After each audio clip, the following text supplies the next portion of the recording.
Chapitre 23. L'ascension du Seigneur. À l'Orient, l'aurore commence à peine à rougir. Jésus se promène avec sa mère dans les vallons du Gethsémani. Pas de paroles, seulement des regards d'indicible amour. Peut-être les paroles ont déjà été dites.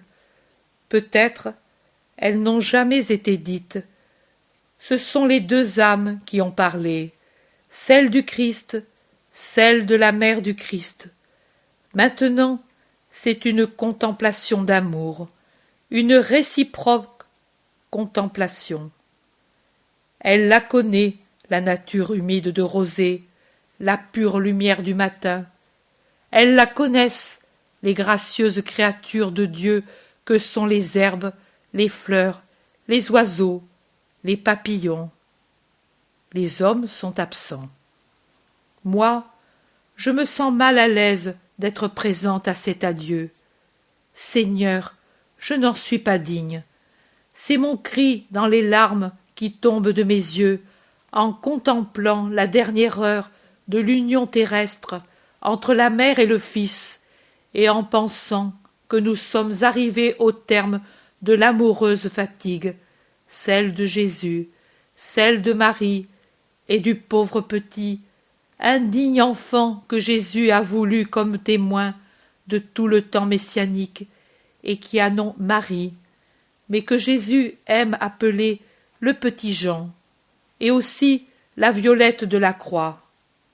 Oui, petit Jean, petit parce que je suis un rien, Jean parce que je suis vraiment celle à qui Dieu a fait de grandes grâces, et parce que, dans une mesure infinitésimale, mais c'est tout ce que je possède, et en donnant tout ce que je possède, je sais que je donne dans une mesure parfaite qui satisfait Jésus, car c'est le tout de mon rien, et parce que, dans une mesure infinitésimale, moi, comme le bien-aimé, le grand Jean, j'ai donné tout mon amour à Jésus et à Marie, en partageant avec eux larmes et sourires, en les suivant, angoissé de les voir affligés et de ne pouvoir les défendre de la rancœur du monde au prix de ma propre vie,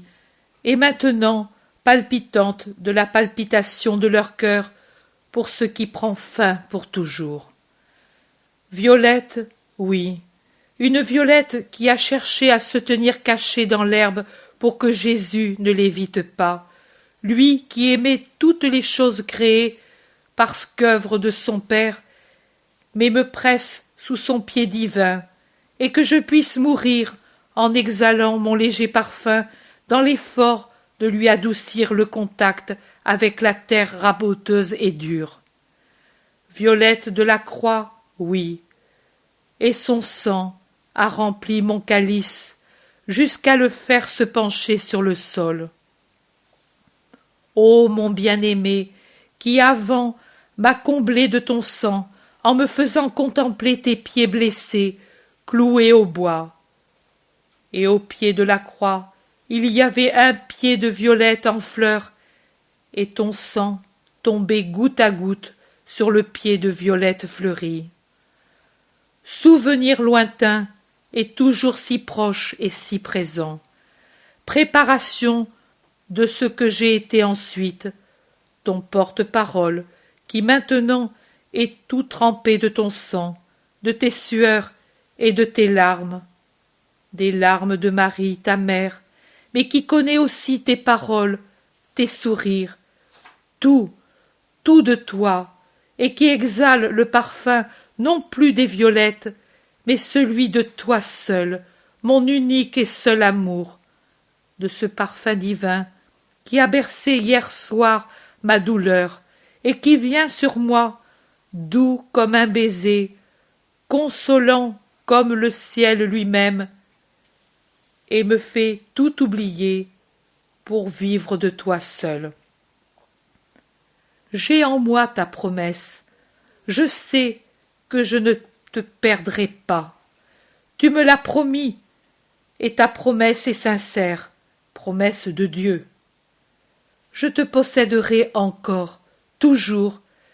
C'est seulement si je péchais par orgueil, mensonge, désobéissance, que je te perdrai. Tu l'as dit, mais tu sais qu'avec ta grâce, pour soutenir ma volonté, je ne veux pécher, et j'espère ne pas pécher parce que tu me soutiendras. Je ne suis pas un chêne, je le sais. Je suis une violette, une tige fragile qui peut plier sous le pied d'un oiseau et même sous le poids d'un scarabée. Mais tu es ma force, ô Seigneur, et mon amour pour toi est mon aile. Je ne te perdrai pas, tu me l'as promis. Tu viendras tout entier pour moi, pour donner de la joie à ta violette mourante. Mais je ne suis pas égoïste, Seigneur, tu le sais. Tu sais que je voudrais ne plus te voir, mais que d'autres te voient en grand nombre et qu'ils croient en toi. À moi, tu as déjà tant donné, et je n'en suis pas digne. Vraiment, tu m'as aimé comme toi seul sais aimer tes fils chéris. Je pense comme il était doux de te voir vivre, homme parmi les hommes, et je pense que je ne te verrai plus ainsi. Tout a été vu et dit. Je sais aussi que tu n'effaceras pas de ma pensée tes actions d'homme parmi les hommes, et que je n'aurai pas besoin de livres pour me souvenir de toi, tel que tu as été réellement. Il suffira que je regarde en mon intérieur où toute ta vie est fixée en caractères indélébiles. Mais c'était doux, doux. Maintenant tu montes, la terre te perd. Marie de la Croix te perd, Maître Sauveur. Tu resteras à elle comme un Dieu très doux, et non plus du sang, mais un miel céleste tu verseras dans le calice violacé de ta violette. Je pleure. J'ai été ta disciple en même temps que les autres sur les chemins de montagne, boisés, ou sur les chemins arides, poussiéreux de la plaine, sur le lac et près du beau fleuve de ta patrie.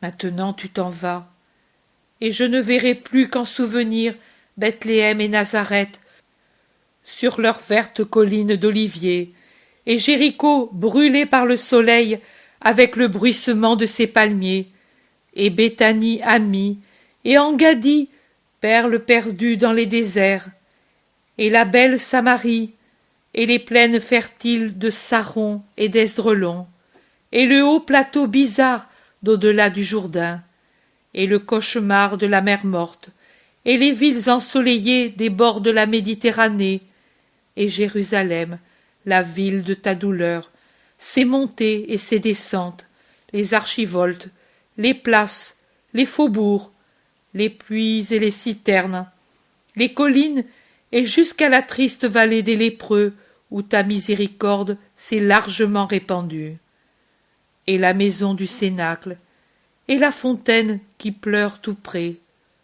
le petit pont sur le Cédron, l'endroit où tu as sué le sang, la cour du prétoire. Ah non, tout ce qui est ta douleur se trouve ici et y restera toujours.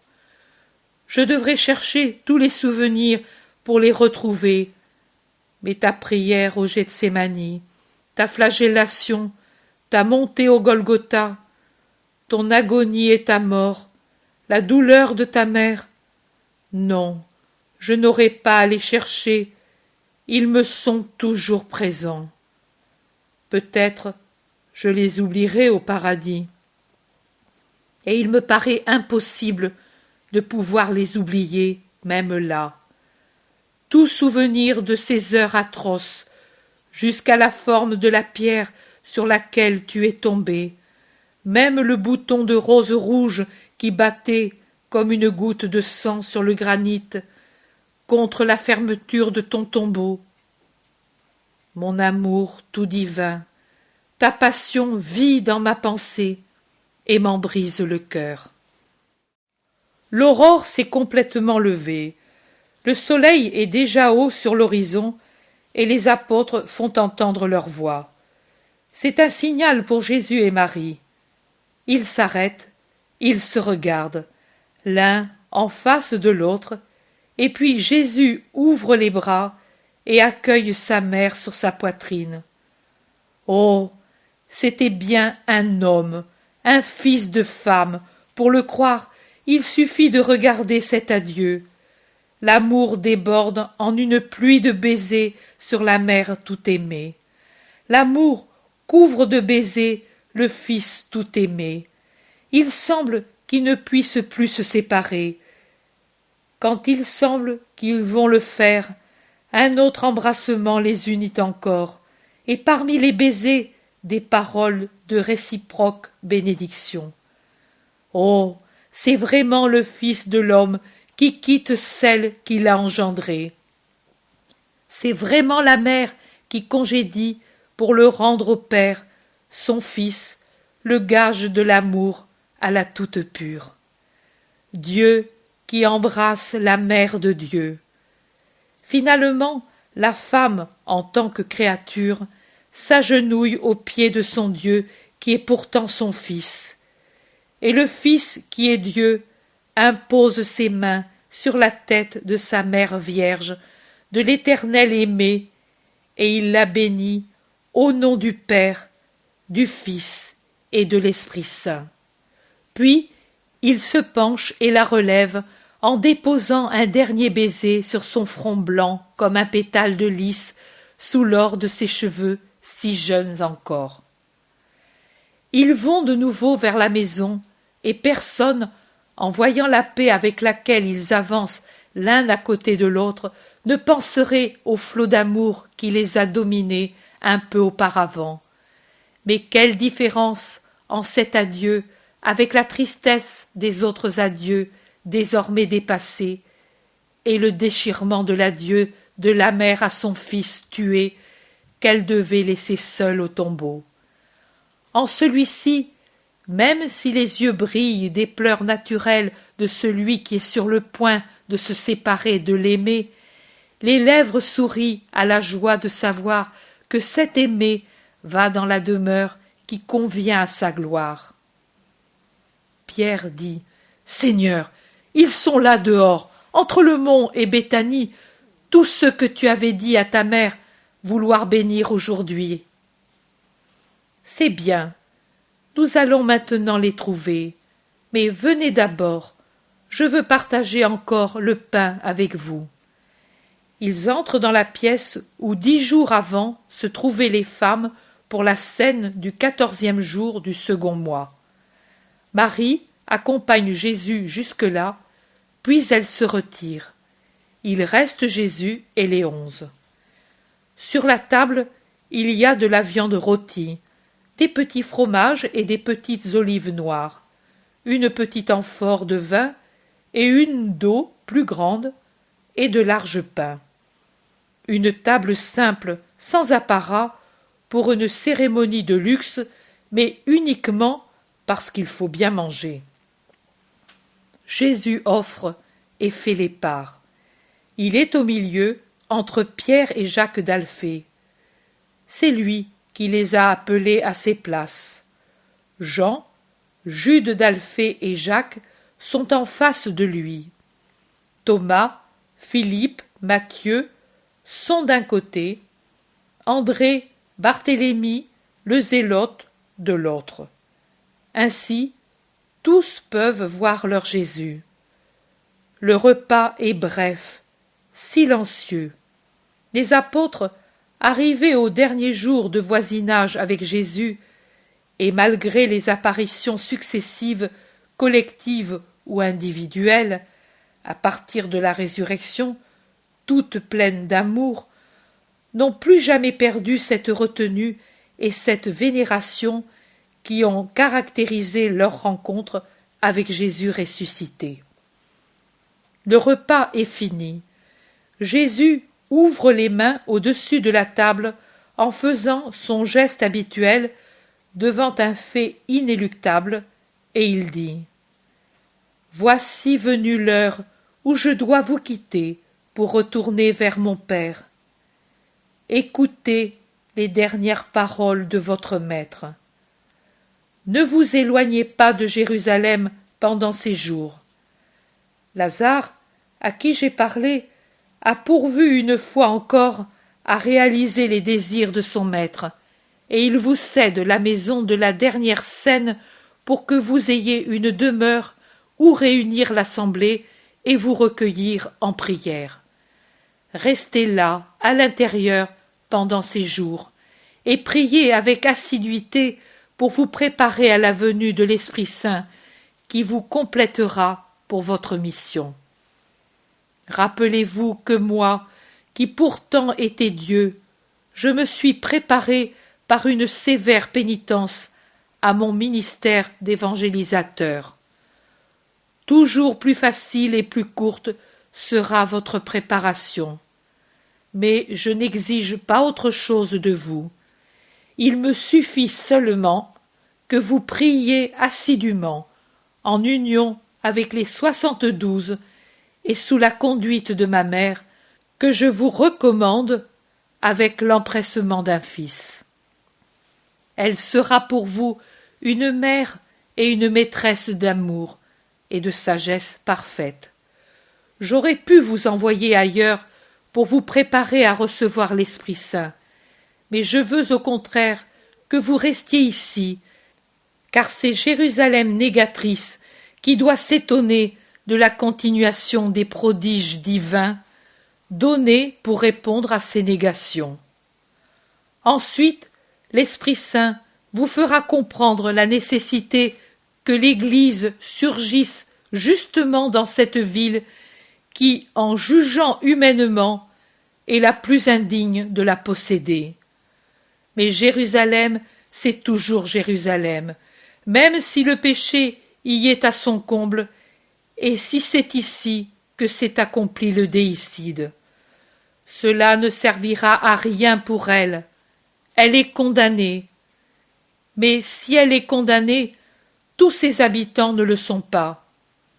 Restez ici pour le peu de juste qu'elle a dans son sein, et restez-y parce que c'est la cité royale et la cité du temple, et parce que, comme il est prédit par les prophètes ici, où a été oint et acclamé et où s'est levé le roi Messie, ici doit commencer son règne sur le monde, et c'est ici encore où la synagogue a reçu de Dieu le libelle de répudiation à cause de ses crimes trop horribles.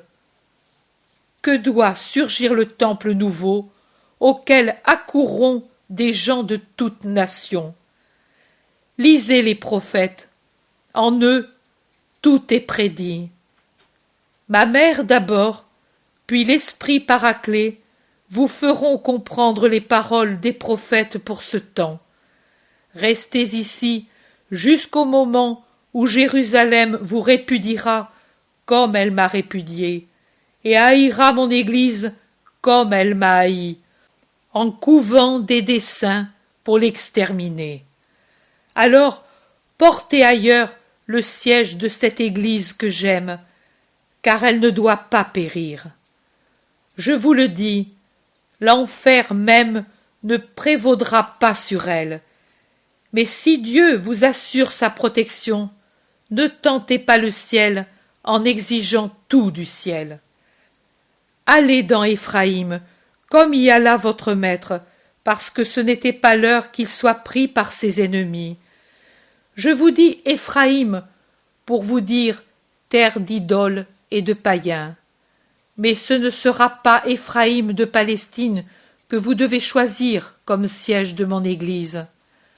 Rappelez-vous combien de fois, à vous réunis, ou à l'un de vous en particulier, j'ai parlé de cela en vous prédisant qu'il vous faudrait fouler les routes de la terre pour arriver à son cœur et fixer là mon Église. C'est du cœur de l'homme que le sang se propage à travers tous les membres. C'est du cœur du monde que le christianisme doit se propager par toute la terre.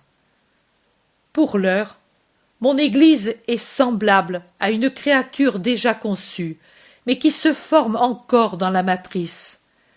Jérusalem est sa matrice, et en son intérieur, son cœur encore petit, autour duquel se rassemblent les membres peu nombreux de l'Église naissante, donne ces petites ondes de sang à ses membres.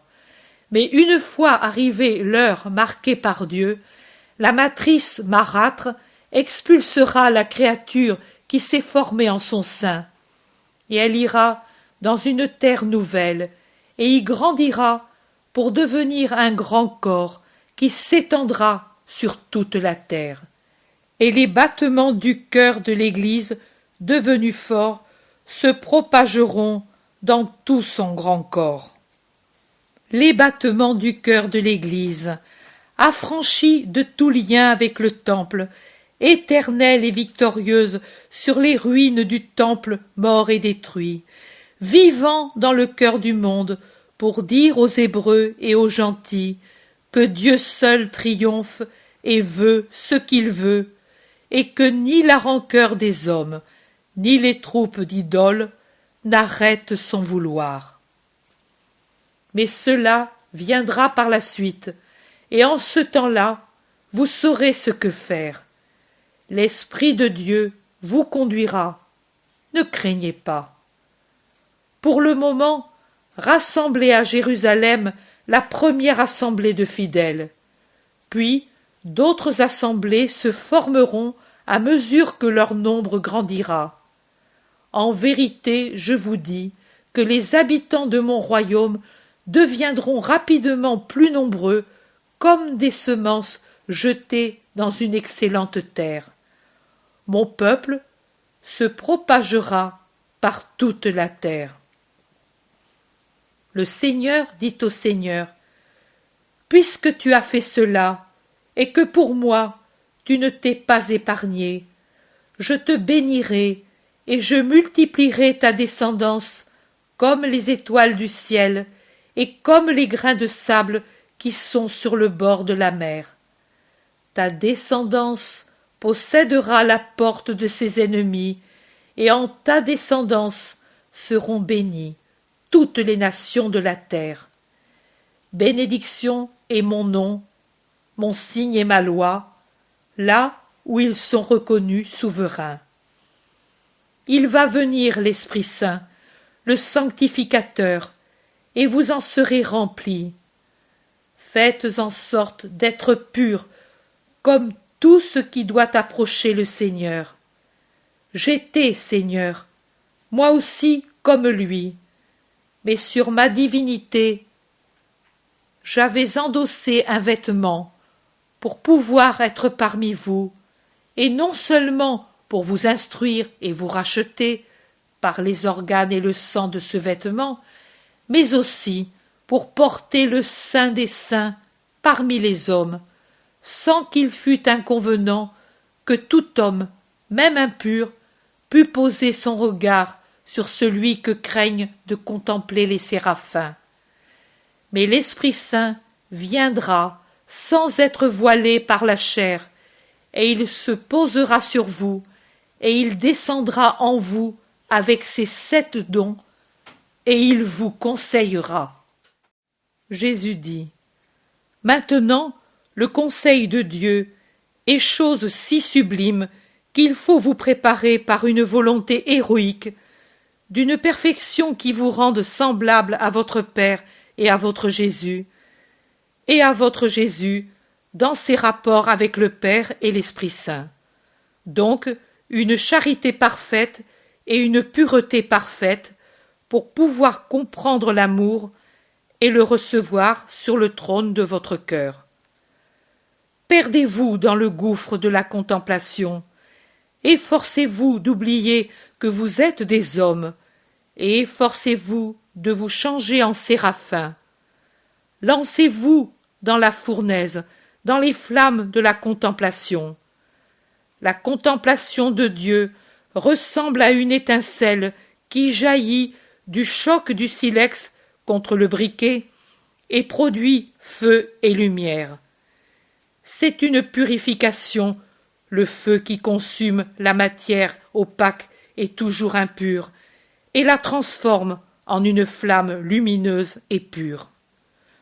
Vous n'aurez pas le royaume de Dieu en vous si vous n'avez pas l'amour, parce que le royaume de Dieu, c'est l'amour, et il apparaît avec l'amour, et par l'amour, il s'établit en vos cœurs au milieu de l'éclat d'une lumière immense qui pénètre et féconde, enlève l'ignorance, donne la sagesse, dévore l'homme et crée le Dieu, le Fils de Dieu, mon frère, le roi du trône, que Dieu a préparé pour ceux qui se donnent à Dieu, pour avoir Dieu. Dieu, Dieu, Dieu seul. Soyez donc purs et saints, grâce à l'oraison ardente qui sanctifie l'homme parce qu'elle le plonge dans le feu de Dieu, qu'est la charité. Vous devez être saints, non pas dans le sens relatif que ce mot avait jusqu'alors, mais dans le sens absolu que je lui ai donné en vous proposant la sainteté du Seigneur comme exemple et comme limite, c'est-à-dire la sainteté parfaite. Chez nous, on appelle saint le temple, saint l'endroit où est l'autel, saint des saints le lieu voilé où se trouve l'arche et le propitiatoire. Mais je vous dis en vérité que ceux qui possèdent la grâce et vivent saintement par amour pour le Seigneur sont plus saints que le saint des saints, parce que Dieu ne se pose pas seulement sur eux comme sur le propitiatoire qui est dans le temple pour donner ses ordres, mais il habite en eux pour leur donner ses amours. Vous rappelez-vous mes paroles de la dernière scène? Je vous avais promis alors l'Esprit Saint. Voilà qu'il va venir pour vous baptiser, non plus avec l'eau, comme Jean l'a fait avec vous pour vous préparer à moi, mais avec le feu, pour vous préparer à servir le Seigneur comme il le veut de vous. Voilà que lui va être ici, d'ici peu de jours, et après sa venue, vos capacités croîtront sans mesure, et vous serez capable de comprendre les paroles de votre roi, et de faire les œuvres que lui vous a dit de faire, pour étendre son royaume sur la terre. Reconstruiras-tu alors, après la venue de l'Esprit Saint, le royaume d'Israël? Lui demande-t-il en l'interrompant. Il n'y aura plus de royaume d'Israël, mais mon royaume, et il s'accomplira quand mon Père a dit.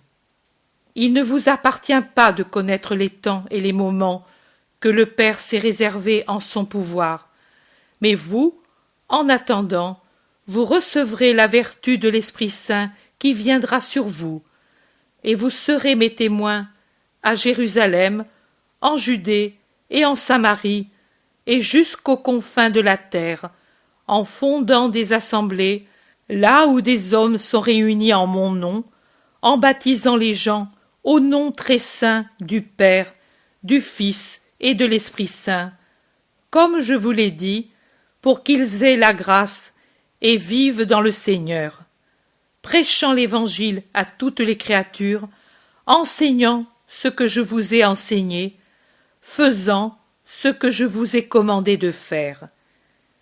Et je serai avec vous tous les jours jusqu'à la fin du monde.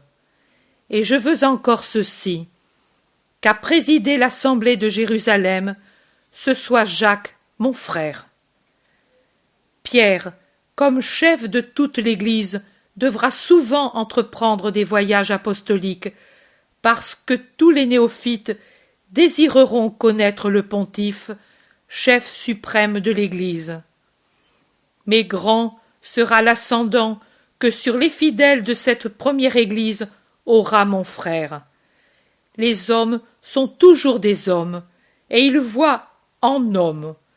Il leur semblera que Jacques me continue seulement parce qu'il est mon frère. En vérité, je vous dis qu'il est plus grand et semblable au Christ par sa sagesse plutôt que par sa parenté. Mais c'est ainsi. Les hommes, qui ne me cherchaient pas pendant que j'étais parmi eux, me chercheront maintenant en celui qui est mon parent.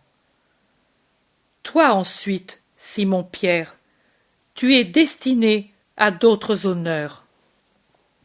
Que je ne mérite pas, Seigneur, je te l'ai dit quand tu m'es apparu, et je te le dis encore en présence de tous. Tu es bon, divinement bon, en plus que sage, et c'est avec justice que tu as jugé que moi, qui t'ai renié dans cette ville, je n'étais pas fait pour en être le chef spirituel. Tu veux m'épargner tant de juste mépris. Nous avons été tous pareils, Simon, sauf deux. Moi aussi j'ai fui. Ce n'est pas à cause de cela, mais à cause des raisons qu'il a dites que le Seigneur m'a destiné à cette place. Mais tu es mon chef, Simon de Jonas, et je te reconnais comme tel, et en présence du Seigneur et de tous les compagnons, je te promets obéissance. Je te donnerai ce que je puis pour t'aider dans ton ministère. Mais je t'en prie, donne-moi tes ordres, car tu es le chef, et moi, ton subordonné. Quand le Seigneur m'a rappelé une lointaine conversation, j'ai incliné la tête pour dire « Que soit fait ce que tu veux ». C'est ce que je te dirai du moment où, le Seigneur nous ayant quittés, tu seras son représentant sur la terre. Et nous nous aimerons en nous aidant dans le ministère sacerdotal, dit Jacques en s'inclinant de sa place pour rendre hommage à Pierre. Jésus dit « Oui, aimez-vous entre vous, en vous aidant mutuellement, parce que c'est le commandement nouveau et le signe que vous appartenez vraiment au Christ. Ne vous troublez pas pour aucune raison. Dieu est avec vous. Vous pouvez faire ce que je veux de vous. Je ne vous imposerai pas des choses que vous ne pourriez pas faire, car je ne veux pas votre ruine, mais, au contraire, votre gloire. Voilà que je vais préparer votre place à côté de mon trône. Soyez unis à moi et au Père, dans l'amour. Pardonnez au monde qui vous hait. Appelez fils et frères ceux qui viennent à vous ou sont déjà avec vous par amour pour moi. Soyez dans la paix, en me sachant toujours prêt à vous aider pour porter votre croix. Je serai avec vous dans les fatigues de votre ministère et à l'heure des persécutions, et vous ne périrez pas, vous ne succomberez pas, même si cela semblera à ceux qui voient avec les yeux du monde. Vous serez accablés, affligés, lassés, torturés, mais ma joie sera en vous, car je vous aiderai en tout. En vérité, je vous dis que quand vous aurez pour ami l'amour, vous comprendrez que tout ce que l'on subit et vit par amour pour moi devient léger, même si c'est la lourde torture du monde. Car pour celui qui revêt d'amour tout ce qu'il fait volontairement ou tout ce qui lui est imposé, le joug de la vie et du monde se change en un joug qui lui est donné par Dieu, par moi. Et je vous répète que la charge que je vous impose est toujours proportionnée à vos forces, et que mon joug est léger, car je vous aide à le porter. Vous savez que le monde ne sait pas aimer, mais vous, dorénavant, aimez le monde d'un amour surnaturel pour lui apprendre à aimer. Et s'ils vous disent, en vous voyant persécuté, Est-ce ainsi que Dieu vous aime? En vous faisant souffrir, en vous donnant la douleur? Alors, ce n'est pas la peine d'appartenir à Dieu. Répondez. La douleur ne vient pas de Dieu, mais Dieu la permet, et nous en savons la raison, et nous nous glorifions d'avoir la part qu'a eue le Sauveur Jésus, Fils de Dieu. Répondez. Nous nous glorifions d'être crucifiés et de continuer la passion de notre Jésus. Répondez par les paroles de la sagesse. La mort et la douleur sont entrées dans le monde par l'envie du démon, mais Dieu n'est pas l'auteur de la mort et de la douleur, et il ne jouit pas de la douleur des vivants. Toutes les choses qui viennent de lui sont vie, et toutes sont salutaires. Répondez. À présent, nous semblons persécutés et vaincus, mais au jour de Dieu, les sorts sont changés. Nous, justes, persécutés sur la terre, nous serons glorieux devant ceux qui nous ont tourmentés et méprisés. Pourtant, dites-leur aussi, venez à nous, venez à la vie et à la paix. Notre Seigneur ne veut pas votre ruine, mais votre salut. C'est pour cela qu'il a donné son Fils bien-aimé, afin que vous soyez tous sauvés. Et réjouissez-vous de participer à mes souffrances pour pouvoir être ensuite avec moi dans la gloire. Je serai votre récompense extrêmement grande, a promis le Seigneur en Abraham à tous ses serviteurs fidèles. Vous savez comment se conquiert le royaume des cieux? Par la force, et on y arrive à travers de nombreuses tribulations. Mais celui qui persévère comme moi j'ai persévéré sera où je suis. Je vous ai dit quel est le chemin et la porte qui conduisent au royaume des cieux. Et moi, le premier, j'ai marché par ce chemin et suis retourné au Père par cette porte. S'il y avait une autre voie, je vous l'aurais indiquée, car j'ai pitié de votre faiblesse d'homme. Mais il n'y en a pas d'autre. En vous l'indiquant comme unique chemin et unique porte, je vous dis aussi, je vous répète, quel est le remède qui donne la force pour parcourir ce chemin. Et entrer par cette porte, c'est l'amour, toujours l'amour. Tout devient possible quand nous avons en nous l'amour. Et tout l'amour vous sera donné par l'amour qui vous aime, si vous demandez en mon nom assez d'amour pour devenir des athlètes de sainteté. Maintenant, donnons-nous le baiser d'adieu, ô mes amis bien-aimés. Ils se lèvent pour les embrasser, tous l'imitent, mais alors que Jésus a un sourire paisible, d'une beauté vraiment divine, eux pleurent, tous troublés, et Jean, s'abandonnant sur la poitrine de Jésus, secoué par tous les sanglots qui lui rompent la poitrine tant ils sont déchirants, demande au nom de tous, voyant le désir de tous, « Donne-nous au moins ton pain pour qu'il nous fortifie à cette heure. » « Qu'il en soit ainsi, » lui répond Jésus, et prenant un pain, il le partage en morceaux, après l'avoir offert et béni, en répétant les paroles rituelles.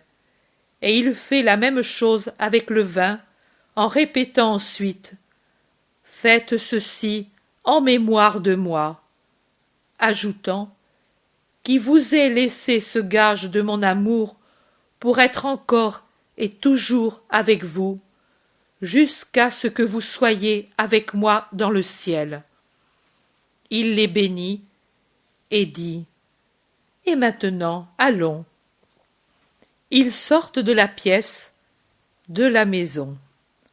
Jonas Marie et Marc sont là dehors, et ils s'agenouillent pour adorer Jésus. Que la paix reste avec vous, et que le Seigneur vous récompense pour tout ce que vous m'avez donné, dit Jésus, pour les bénir en passant. Marc se lève pour dire « Seigneur, les oliviers, le long du chemin de Béthanie, sont remplis de disciples qui t'attendent. » Va leur dire qu'ils se dirigent vers le camp des Galiléens. Marc s'éloigne avec toute la vitesse de ses jeunes jambes. « Ils sont tous venus, alors ?» disent les apôtres entre eux. Plus loin, assise entre Marc-Jam et Marie de Cléophas, se trouve la mère du Seigneur. Elle se lève en le voyant venir pour l'adorer par toutes les palpitations de son cœur de mère et de fidèle. « Viens, mère, et toi aussi, Marie, » dit Jésus pour les inviter en les voyant arrêtés, cloués par sa majesté, qui resplendit comme au matin de la résurrection. Mais Jésus ne veut pas l'accabler par cette majesté, et il demande affablement à Marie d'Alphée « Es-tu seule ?»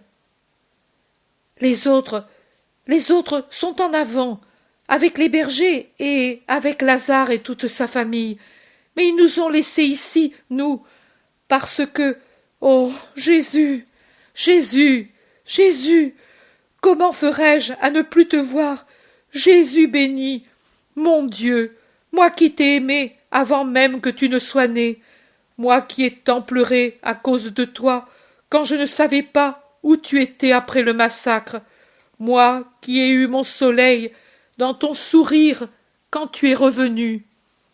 Et tout mon bien, que de bien tu m'as donné. Maintenant, oui, je suis devenue vraiment pauvre, veuve, seule. Tant que tu étais là, il y avait tout. Je croyais avoir connu toute la douleur ce soir-là, mais la douleur elle-même, toute la douleur de ce jour, m'avait hébétée, et, oui, elle était moins forte que maintenant.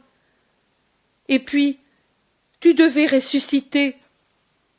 Il me semblait ne pas le croire, mais je m'aperçois maintenant que je le croyais, car je ne sentais pas ce que je sens maintenant. Elle pleure et halète, tant ses pleurs la suffoquent. Jésus console Marie d'Alphée. Bonne Marie, tu t'affliges vraiment comme un enfant qui croit que sa mère ne l'aime pas et l'a abandonnée parce qu'elle est allée à la ville pour lui acheter des cadeaux qui le rendront heureux, et qu'elle sera bientôt de retour vers lui pour le couvrir de caresses et de cadeaux. Et n'est-ce pas ce que je fais avec toi? Est-ce que je ne vais pas pour te préparer la joie? Est-ce que je ne pars pas pour revenir te dire « Viens, parent et disciple aimé, mère de mes disciples aimés » Est-ce que je ne te laisse pas mon amour? Est-ce que je ne te donne pas mon amour, Marie? Tu sais si je t'aime. Ne pleure pas ainsi, mais réjouis-toi, car tu ne me verras plus méprisée et épuisée, plus poursuivie, et riche seulement de l'amour d'un petit nombre. Et avec mon amour, je te laisse, ma mère. Jean sera son fils, mais toi, sois pour elle une bonne sœur, comme toujours. Tu vois, elle ne pleure pas, ma mère.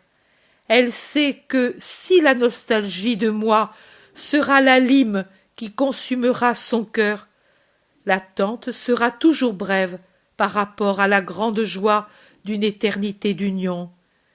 Et elle sait aussi que notre séparation ne sera pas absolue au point de lui faire dire « Je n'ai plus de fils ». C'était le cri de douleur du jour de la douleur. Maintenant, dans son cœur, chante l'espérance.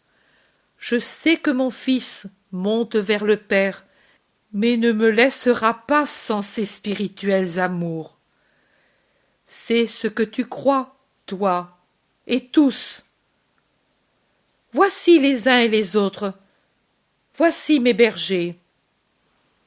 Les visages de Lazare et de ses sœurs au milieu de tous les serviteurs de Béthanie. Le visage de Jeanne semblable à une rose sous un voile de pluie. Et ceux d'Élise et de Nick, déjà marqués par l'âge. Et maintenant les rides se creusent à cause de la peine, car c'est toujours de la peine pour la créature, même si l'âme jubile à cause du triomphe du Seigneur. Et celui d'Anastasica, et les visages liliales des premières vierges, et l'ascétique visage d'Isaac, et celui inspiré de Matthias, et le visage viril de Manahan, et ceux austères de Joseph et Nicodème. Visage, visage, visage. Jésus appelle près de lui les bergers, Lazare, Joseph, Nicodème, Manahan, Maximin et les autres des 72 disciples. Mais il garde surtout près de lui les bergers pour leur dire « Ici, vous proches du Seigneur qui était venu du ciel, qui étiez penchés sur son anéantissement, vous, proches du Seigneur qui retourne au ciel, qui jouissez avec vos esprits de sa glorification. Vous avez mérité cette place, car vous avez su croire malgré les circonstances défavorables, et vous avez su souffrir pour votre foi. Je vous remercie tous de votre amour fidèle. Je vous remercie tous. Toi, Lazare, mon ami, toi, Joseph, et toi, Nicodème, plein de pitié pour le Christ, quand cela pouvait être un grand danger. Toi, Manahan, qui as su mépriser les faveurs sordides d'un être immonde pour marcher dans mon chemin. Toi, Étienne, fleur couronnée de justice, qui a quitté l'imparfait pour le parfait, et qui sera couronné d'un diadème que tu ne connais pas encore, mais que t'annonceront les anges. Toi, Jean, pour un bref laps de temps, frère au sein très pur, et venu à la lumière plus qu'à la vue. Toi, Nicolaï, qui prosélyte as su me consoler de la douleur des fils de cette nation.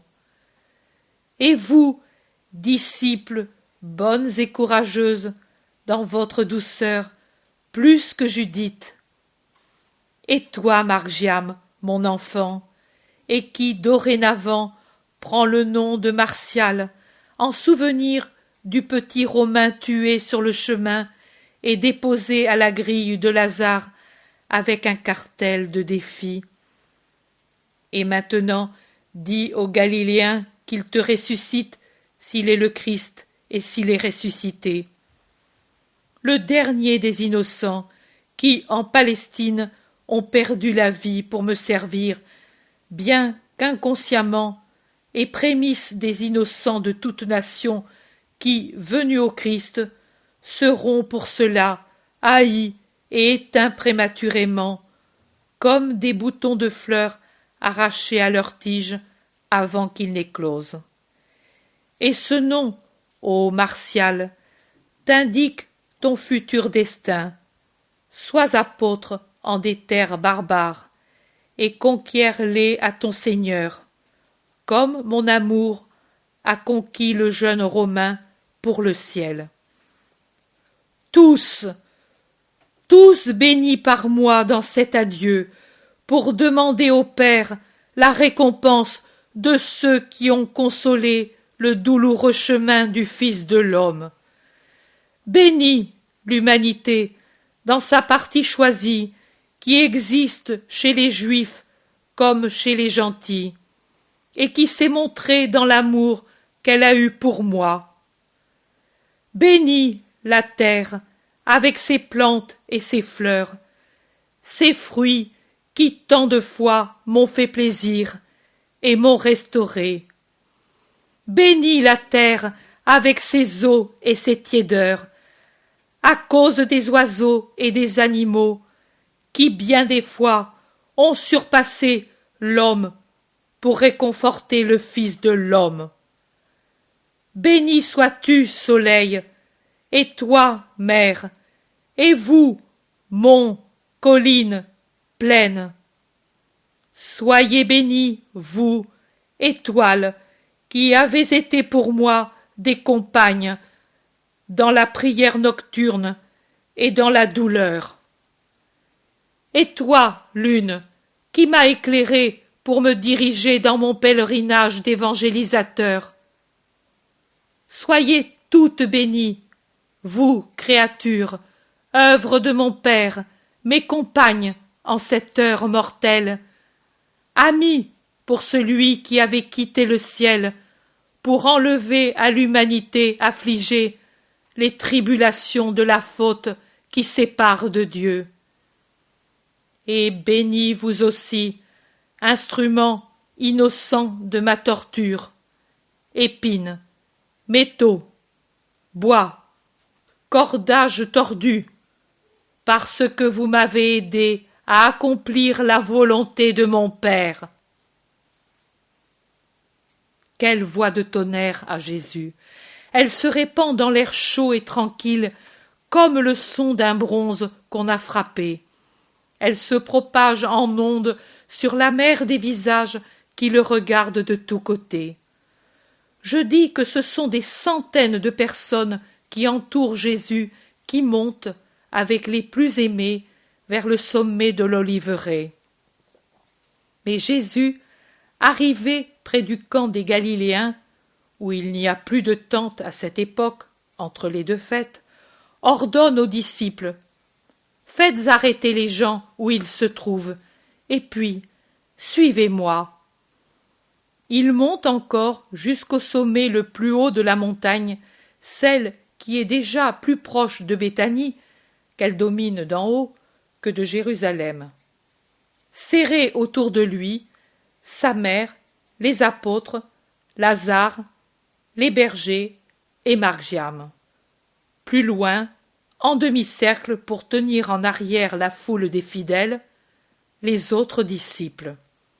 Jésus est debout sur une large pierre qui dépasse un peu, toute blanche au milieu de l'herbe verte d'une clairière. Le soleil l'investit, rendant son vêtement blanc comme la neige et faisant briller comme de l'or ses cheveux. Ses yeux brillent d'une lumière divine. Il ouvre les bras en un geste d'embrassement. Il paraît vouloir serrer sur son sein toutes les multitudes de la terre que son esprit voit représentées dans cette foule.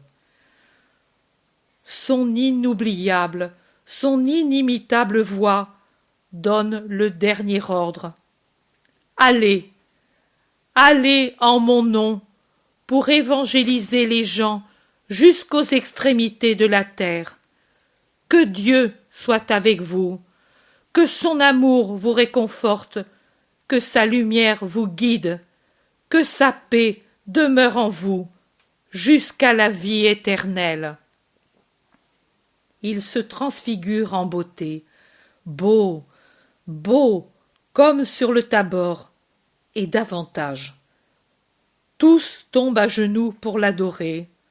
Lui, pendant que déjà il se soulève de la pierre sur laquelle il est posé, cherche encore une fois le visage de sa mère, et son sourire atteint une puissance que personne ne pourra jamais rendre. C'est son dernier adieu à sa mère. Il monte, monte. Le soleil, encore plus libre de le baiser, maintenant que nul feuillage, même léger, ne vient intercepter ses rayons, frappe de son éclat le Dieu homme qui monte avec son corps très saint au ciel et dévoile ses plaies glorieuses qui resplendissent comme de vivants rubis. Le reste est un sourire de lumière nacrée. C'est vraiment la lumière qui se manifeste pour ce qu'elle est, en ce dernier instant, comme dans la nuit natale. La création étincelle de la lumière du Christ qui s'élève, lumière qui dépasse celle du soleil, lumière surhumaine et bienheureuse, lumière qui descend du ciel à la rencontre de la lumière qui monte. Et Jésus-Christ, le Verbe de Dieu, disparaît à la vue des hommes dans un océan de splendeur. Sur terre, 2 bruits seulement dans le silence profond de la foule extasiée. Le cri de Marie quand il disparaît « Jésus !» et la plainte d'Isaac. Un religieux étonnement a rendu les autres muets, et ils restent là jusqu'à ce que 2 lumières angéliques d'une extraordinaire candeur apparaissent sous une forme humaine pour dire les paroles rapportées dans le 1er chapitre des Actes des Apôtres.